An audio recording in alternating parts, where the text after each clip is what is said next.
Season 8 is finally here. Yo, what's going on, guys? It's your boy Azzy here, back with a brand new video. So in today's video, boys, what we're going to be doing is we're going to be going over all my Fortnite settings. You guys have been requesting this video, like, quite a lot, to be fair, in my streams and stuff like that. So I thought I'd just make a fresh one on Season 8. I didn't want to make it towards the end of Season 7, just because new season, fresh start, and stuff like that. But just before I get into this video, guys, if you could do me a huge favor, if you guys could just go down below, hit that subscribe button. It literally takes 2 seconds out of your day, you know what I mean? Less than that. I mean, if you hit the like button, it'll probably take 2 seconds as well. But we're actually super close to 2,300 subscribers, so if you guys want to be the 2,300th subscriber, then click that subscribe button. But yeah, now we've got rid of that, you know what I mean? It just has to be said on the start of the video. We're going to be getting into my Fortnite settings. But as well as showing you my Fortnite sensitivity settings, building settings, and stuff like that, I'm actually going to be showing you my controller settings as well, like my custom binds and stuff like that. So without any further ado, guys, I'm just going to jump straight into it, okay? So obviously at the start, I do play on kind of a high sensitivity. I wouldn't suggest like always copying people's sensitivities, but a lot of you guys are wondering what I play on, and yeah, I'm just basically going to show you guys right now. So I actually play on a controller sensitivity X at like 700 or like a 0.70, whatever. Like Fortnite ended up adding an extra O, like, so you can actually change it like a tiny little bit, but I normally keep it to like nice round whole numbers. This is actually quite a high sensitivity, just like for shooting and stuff like that. A lot of people play on like a 0.5 or 0.6. You guys may play on a bit more of a higher sensitivity than me, or maybe even a little bit lower, but I'm saying 7 is good for me. Also, controller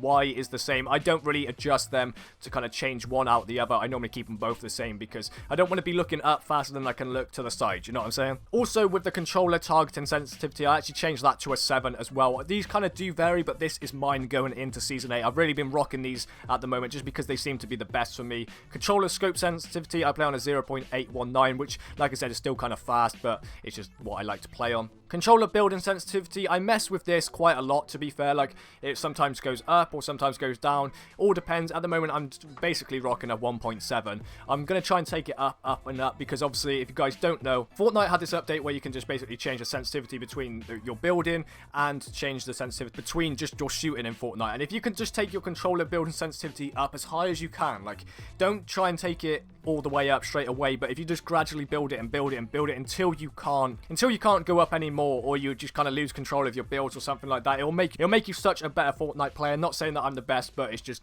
you know what I mean, if you could build faster and then your aim's on point, you're basically halfway there to being a good player. But yeah, 0.34 safe zone, that's all like personal preference. Anonymous mode, I don't even know why that's on. I'm going to turn that off. HUD scale 0.78. This is only obviously if you're on console. And now we're going to get into like the controls. I don't really mess with too much apart from sprint by default, just because you guys will see that in the custom binds. What this allows you to do is just press forward on the analog instead of holding it in and then sprinting just like a normal kind of gamer, like a normal shooter. All you have to do is just press forward and then you guys are running. But yeah, I use a reset building choice.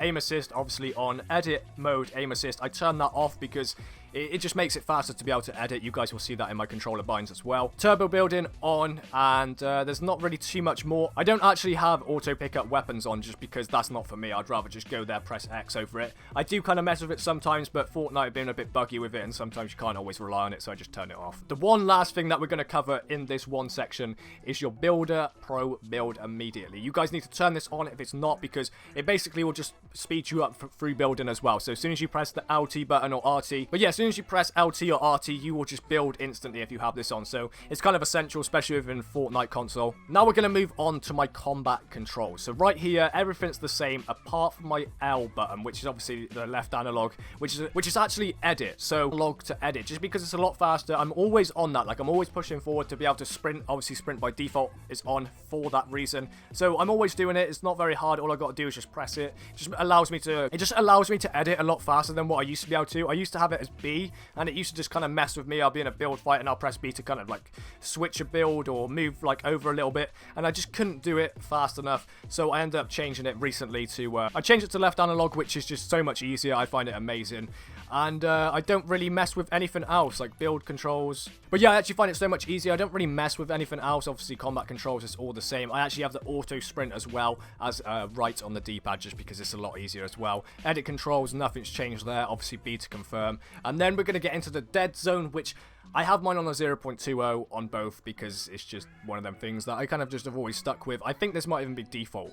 like, I think if I click reset, yeah, it's default. So, but I'm going to do a separate video on this because this is a whole new kind of thing, which I have been messing with, but I kind of changed back because it was messing with my aim. I'm going to just go in depth. If you guys want to know what this is, I'll go in depth in a video or something like that. But yeah, that's basically all of my Season 8 Fortnite controller settings. So hopefully you guys did enjoy. Hopefully these settings do help you in one way or another. Like I said, don't copy and paste the settings. You can if you want, but I'm just saying, just adjust them a little bit. You know what I mean? Just push it to the boundaries. If you guys want a higher sensitivity, make sure to do that. If you guys are feeling it's a bit too out of control for you, it obviously will take a few days to just sink in, like with your memory and stuff like that. But after a while, you guys will be smashing it. And yeah, if you guys made it this far in the video, go down in the comments and just drop me a little comment, leave a like, subscribe. It's been your boy Aaron or Azzy, and a peace out.